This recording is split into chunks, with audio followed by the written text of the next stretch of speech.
찾아가는 말씀 기도 시간입니다. 오늘도 하나님의 은혜가 성도님들의 가정과 일터와 이웃 가운데 넘치시기를 주님의 이름으로 축복합니다. 오늘 우리에게 주시는 하나님의 말씀은 시편 12편 1절부터 6절까지 말씀입니다. 여호와여 도우소서. 경건한 자가 끊어지며 충실한 자들이 인생 중에 없어지나이다. 그들이 이웃에게 각기 거짓을 말하며 아첨하는 입술과 두 마음으로 말하는도다. 여호와께서 모든 아첨하는 입술과 자랑하는 혀를 끊으시리니 그들이 말하기를 우리의 혀가 이기리라. 우리 입술은 우리의 것이니 우리를 주관할 자 누구리요 함이로라. 여호와의 말씀에 가련한 자들의 눌림과 궁핍한 자들의 탄식으로 말미암아 내가 이제 일어나 그를 그가 원하는 안전한 지대에 두리라 하시도다.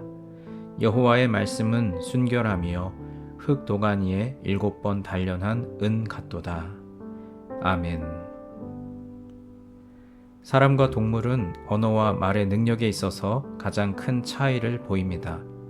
동물들도 서로 간에 의사소통을 하지만 사람처럼 체계화되고 조직화되고 논리적인 말을 하지는 못합니다. 사람들은 자신의 생각을 조목조목 분명하게 정리해서 말합니다. 단순히 의사소통만 하는 것이 아니고 세대 전승도 말을 통해서 이루어집니다. 교육을 하기 때문이죠. 말은 곧 글이 되고 글은 곧 문명을 이루었습니다. 이처럼 인간이 말의 능력을 가지게 된 이유는 무엇일까요? 그것은 하나님의 형상을 덧입었기 때문입니다. 하나님께서는 말씀으로 세상을 창조하셨습니다. 그러므로 하나님의 형상을 가진 인간은 하나님처럼 말에 있어서 탁월한 능력을 가지고 있습니다. 말은 잘 사용하기만 하면 사람을 살리고 세우지만 잘못 사용하면 사람을 죽이고 넘어지게 만듭니다. 오늘 우리가 읽은 본문의 다윗은 자신이 경험한 말의 놀라운 능력을 함께 나눕니다. 인간의 말은 말이라고 하고 하나님의 말은 말씀이라고 합니다. 다윗은 지금까지 자신이 경험한 인간의 잘못된 말을 기록합니다. 동시에 하나님의 말씀이 왜 말씀이신지에 대해 기록하고 있습니다. 우리가 잘 아는 대로 다윗은 목동에서 왕이 된 사람이었습니다. 시골 아버지 집에서 막내로 살았던 다윗이 승승장구하여 왕궁에 들어갑니다. 골리앗을 죽인 이후로 나라의 대스타가 되었습니다. 이스라엘의 군대 장관이 되고 왕의 사위가 되었습니다. 정치의 속성은 한 사람이 지나치게 잘 나가는 것을 주변에서 가만히 보고 있지 않습니다. 사람들은 많은 말로 다윗을 참소했습니다. 있지도 않은 일로 왕에게 중상모략도 했습니다. 주변에서 쏟아지는 말들을 통해서 다윗은 처음엔 변명도 해보려 했지만 쏟아지는 억측 속에 포기하고 살았을 것입니다. 그는 왕의 오해를 받아 실각하게 되고 왕궁을 떠나 광야에서 하나님의 훈련을 받은 후 다시 왕이 되어 돌아옵니다. 그러므로 다윗은 왕으로서 체계적인 훈련을 받지는 못했습니다. 왕자 시절을 보내며 훈련받지 못했던 사람이 왕이 된 것입니다. 모든 백성이 다윗을 왕으로 세우고자 했지만 왕궁에 오래 있었던 정치하는 사람들은 다윗의 여러 가지 언행들이 불편했을 것입니다. 왕궁에서 벌어지는 암투와 왕에 대해 쏟아지는 말들도 다윗은 모두 견뎌야 했습니다.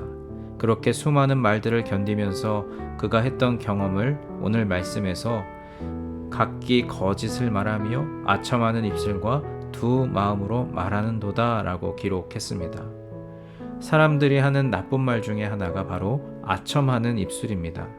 다윗은 아첨하는 입술들을 경험했습니다. 아첨에 대해서 다윗은 두 마음으로 말하는도다 라고 표현했습니다. 마음은 다윗을 무시하는데 입으로는 각종 미사여구를 쏟아내는 사람들은 아첨하는 입술을 가졌습니다. 다윗은 군대 장관으로 있을 때 그리고 왕이 되었을 때 수많은 아첨하는 말들을 들어야 했습니다. 처음엔 이것이 아첨하는 말인지 아니면 진심인지를 분간할 수 없습니다. 좋은 말을 하는 사람들을 등용하고 그들이 모두 나를 위해 충성하는 사람들인 줄 알았습니다. 하지만 아첨하는 입술이 결정적일 때 드러나게 되었습니다. 그가 위기를 겪고 다시 광야로 내몰릴 때 드러난 것입니다. 시간이 지나서 훗날 다윗이 큰 어려움을 겪을 때야 그 입술의 진심을 알게 되었습니다. 우리도 여러 사람을 경험하면서 이 말이 진짜인지 그렇지 않은지는 내가 위기에 처해 있을 때 알게 됩니다. 인생의 가장 어려운 일을 겪을 때 우리 주변에 있는 사람들이 진실한 사람인지 그렇지 않은 사람인지 알 수 있는 것처럼 말이죠. 다윗도 고난의 시간을 통과하면서 그 입술이 아첨인지를 깨달았던 것입니다. 그리고 사람의 말의 특징은 교만한 입술입니다. 오늘 본문에서 우리의 혀가 이기리라 우리 입술은 우리 것이니 우리를 주관할 자 누구리요? 라고 자신 있게 말하는 사람들은 하나님은 없다고 생각하는 교만한 사람들입니다. 하나님이 없다고 생각하는 사람들은 자신의 혀를 함부로 놀립니다. 함부로 사람을 저주하고 선포하고 맹세합니다. 이런 사람들이 바로 교만한 사람들입니다. 다윗 주변에 교만한 사람이 얼마나 많았겠습니까? 잘난 사람, 왕궁에서 소위 잘 나간다 하는 사람, 이방 여러 나라들도 자신의 혀를 믿고 그들의 능력을 믿는 사람들이었습니다. 그런 인생들은 시간이 지나면 고꾸라지게 되어 있습니다. 하나님의 심판의 칼날이 그의 혀를 가만히 두지 않기 때문입니다. 하나님은 그 입의 말에 책임을 지게 만듭니다. 다윗은 교만한 혀를 가졌던 자들이 하나님의 심판을 받는 것을 똑똑히 보았습니다. 반면에 인간의 말이 아닌 하나님의 말씀의 능력을 다윗은 경험했습니다. 여호와의 말씀은 순결하며 흙도간 위에 7번 단련한 은 같도다. 한마디로 하나님의 말씀은 순전하고 순수하다는 뜻입니다. 흙도간 위에 7번 단련하면 불순물이 하나도 없이 다 사라집니다. 하나님의 말씀은 이렇게 정결하고 순전하다는 말씀입니다. 그런데 문제가 있습니다. 하나님의 순전하고 순결한 말씀을 우리 인간이 어떻게 받아들일 수 있겠습니까? 인간의 심성은 아첨하는 입술이요 교만한 입술입니다. 누구보다 다 그런 마음을 가지고 있습니다. 상황을 상황 자체로 보지 못하고 꼬인 심성으로 상황과 사람을 대하는 것이 인간의 속마음입니다. 그런데 어떻게 순결하고 순전한 하나님의 말씀을 그대로 받을 수 있겠습니까? 하나님의 그 순전한 말씀을 받아들일 수 있는 길은 나도 순전하게 되는 길밖에 없습니다. 우리의 마음이 순결하게 될 때, 우리의 마음과 영혼이 맑아질 때 하나님의 순결하고 순전한 말씀이 내 마음에 와 닿습니다. 마음이 더러워진 상태로는 그리고 영혼이 오염된 상태로는 하나님의 말씀을 들을 수가 없습니다. 듣는다 하더라도 한쪽 귀로 들어와 한쪽 귀로 흘러나갈 뿐입니다. 우리 마음이 투명하게 맑은 상태로 되어 있어야 하나님의 순결한 말씀을 받을 수 있습니다. 바라기는 우리 마음에 있는 염려와 걱정을 기도를 통해 내어놓고 정리하며 하나님의 말씀을 순결하고 순전하게 받을 수 있기를 소망합니다. 그러면 인간의 아첨하는 말과 교만한 말을 따르지 않고 순결하고 순전한 하나님의 말씀을 가지고 이 세상을 살아갈 수 있을 줄 믿습니다.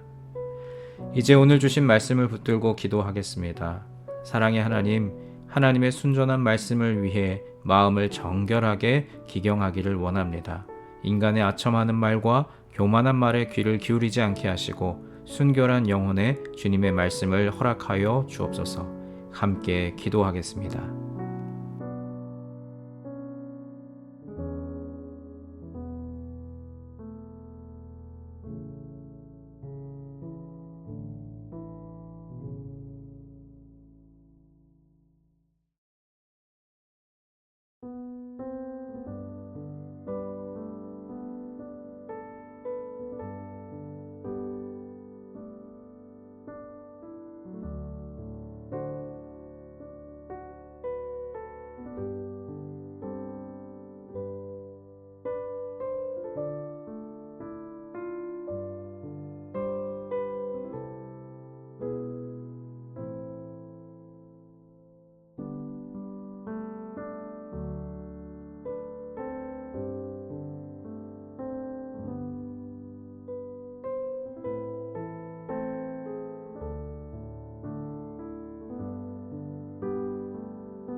두 번째로 교회를 위해서 기도할 때 새 땅 프로젝트와 교회 리더십을 위해 기도하겠습니다. 지금 우리 교회 공동체가 광야를 통과하며 하나님께서 허락하실 새 땅으로 들어가기 위한 과정 중에 있는데 사람의 생각과 방법이 아니라 하나님의 뜻을 구하게 하옵소서. 교회 리더십들이 여러 변화의 상황 속에서 요동하지 않고 한 마음이 되어 교회 공동체를 잘 섬기고 이끌게 하옵소서. 우리 함께 기도하겠습니다.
마지막 세 번째로 세상을 향하여 기도할 때 가정과 일터를 위해 기도하겠습니다.